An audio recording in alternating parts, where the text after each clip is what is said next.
welcome back to another episode of Commentary Week. Today, we're going to be talking about, different bunch of topics. The first topic is about the continuation about the Boogie 2988 drama. So, what happened was that the Boogie, together with Wings of Redemption and Tommy C, released their first ever video called The Lolcow Show, which is a podcast about lolcows. So, during the podcast, they had a little bit of a discussion about Boogie's documentary, and Boogie wasn't too happy about it since apparently he didn't like all the quote unquote slandering that was happening during that documentary, even though he said himself the during the episode that he didn't care about it. And the reason why he doesn't care, or why he did care, was because of the recent feud he had with some ordinary gamers, Mudahar. It happened that Muda, well, in his video called Boogie is a Pathetic Loser, if I recall that correctly, was essentially him dunking on Boogie for and also calling him out of being a manipulative liar who's basically sympathy voting or sympathy donating to his viewers. What it means is that he's basically throwing himself a pity party so that his viewers or subscribers can feel bad for him. And Muda rightfully called him out on it. And Boogie essentially deflected everything and started, behaving the same way that he used to a couple of years ago. Yeah, I saw both the Lolcow show and Muda's video on it. Well, most specifically, I saw Review Tech USA stream on it. And yeah, I really wasn't that surprised, to be honest, since, Boogie does have a track history of doing this stuff already, so yeah, I was kind of disappointed of him going back at it again. And yeah, it does also seem that it's not looking good for him in general, to be honest. And the first episode of the Lolcow show was pretty good. It was a bit of an interesting start, even though I think that Boogie kind of soured the whole mood down, because, yeah, of course, after the documentary, he literally just had to act like a slow idiot just regarding sympathy for the billionth time, which wasn't that surprising again, since he has a history of doing this.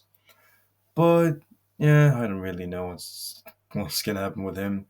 We might see something extra with it. We might see nothing about it all after the first episode. But it's gonna be interesting what's gonna happen next. In other news, there's still more Sniper Wolf drama. Yay! What happened this time is an internet personality called Nerd City interviewed another fellow YouTuber called Aziland, and in this video, it has been it has come to fruition that apparently Sniper Wolf has not only been stealing other people's content, she's also been stealing from Aziland, more specifically her thumbnails and how she behaves and acts and how she speaks. So in the video, you can clearly see from the different thumbnails that yeah, she's clearly copying what Aziland's doing. But also, the most interesting part is that she actually responded this time, but in a more passive aggressive way. Or not in a passive aggressive way, but more of a like, oh, she actually like responded instead of like, the thing that she did with Jack's films. So yeah, that was kind of interesting. A bit odd, but it was interesting. Well, yeah, that's the current update about the situation. Another interesting factor is about another YouTuber called the Dark Viper AU, who falsely copyright struck another YouTuber called Chud Logic. The reason being that apparently Dark Viper was angry about Chud Logic for reacting to his videos in a transformative manner. We don't really know the reason why he struck down Chud Logic's video or copyright struck it. We all just apparently it's just known that he's a spurgy idiot who just thinks he knows the copyright law better than everyone else. So he, in his right mind, he tries to, copyright strike Chud Logic's video, even though it doesn't make sense because the video he did was transformative.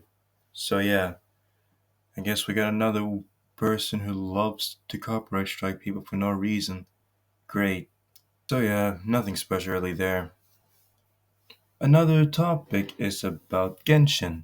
Last week, Genshin Impact updated to version 4.2, which featured the final Archon quest for Fontaine. I haven't played the Archon quest yet, and I'm planning to maybe perhaps stream it later if anyone is interested in it. Or I can just, just record a video about Genshin stuff, just react myself to the story, and having a blast.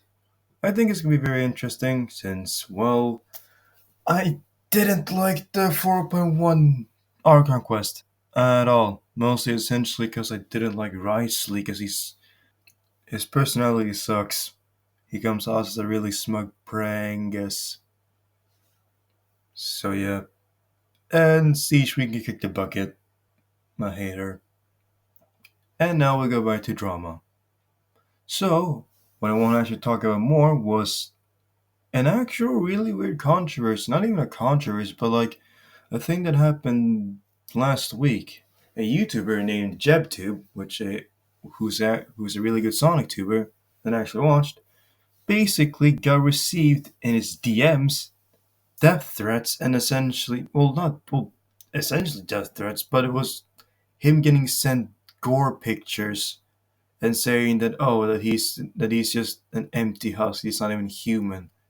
And I just feel like, bro, I jeez, I promise, like this Sonic community is one of the most annoying communities ever. And not even know, it's like the most toxic piece of garbage you can ever imagine. Because like, bro, you can't even allow to criticize the series most of the time. Because otherwise, oh, you're just a hater. Like, oh, or you're just mad because like we're finally eating good. Like, no, like, bro, all Jed did was just post a meme about like during the interview that, oh, like Sonic Team considers the modders of the Sonic community, the modders, they consider them rivals now, which feels like, okay, that's an interesting point, but also, yeah, it's kind of weird, but it's interesting at least. So Jeb, in a joking manner, posted a video about the level design in Sonic Frontiers DLC, The Final Horizon, how the level design is basically a mess, which someone who has played the DLC, or well, it's not even DLC, but it's like an updated DLC, can confirm that, yeah, no, the level design is a mess, especially with the constant pop-in that happens a lot. So yeah, that's I don't get it since it was meant to be a joke, and someone posting literally gore pictures just just because he just because they didn't like what Jeb had to say, which I feel is so bizarre. I watched Jeb's videos for a long time now, ever since like his first video on Forces was like, okay, yes, I finally have someone that agrees with my issues with the franchise. Because yes, the franchise has a lot of issues. You can't deny that. And but people are so quick to defend this franchise, just like Pokemon, and that is a topic for another day, because that whole franchise is a completely different kind of worms that I can't handle right now. So, quick summary: he got some gore pictures, and he's basically just feeling like, oh, I don't even know. I'm just gonna post. I don't even know how to say most of the things, so I'm just gonna post. I'm gonna like show like the DMs, no, nothing. Well, his tweets that he tweeted out, and it just feels like, wow, people are so upset in the community. I'm like, okay, bruh, like, can we not do this? And it's one of the reasons why I don't like being a Sonic fan. It's like, no wonder so many people think that the Sonic community is on the spectrum. Yes, I said it. Like, there have been so many people saying like, oh yeah, if you're based on Sonic, you're autistic. And I'm like, yeah, I can understand why, because how they literally react to some slight criticisms about a fictional blue rat. Oh, man, it really just riled me up, honestly. But the good news is that yeah, he's feeling better, and I'm glad that he actually does. Because man, I can't believe it. Well, another, well, I guess lighter note. The Game of the Year nominees has been announced for the Game Awards, and we have Baldur's Gate 3, Spider-Man 2, Super Mario Bros. Wonder, The Legend of Zelda: Tears of the Kingdom, Alan Wake 2, and Resident Evil 4. So yeah, it's gonna be very interesting how this game award is gonna happen. I really hope that either Wonder wins or Tears of the Kingdom wins. I was gonna play Baldur's Gate 3, but yeah, I don't feel comfortable with the birds and the bees thing. Just saying. Anywho, so we'll see what happens. And I think that's gonna do for me today. So thank you for watching, and I hope you have a good day. See ya.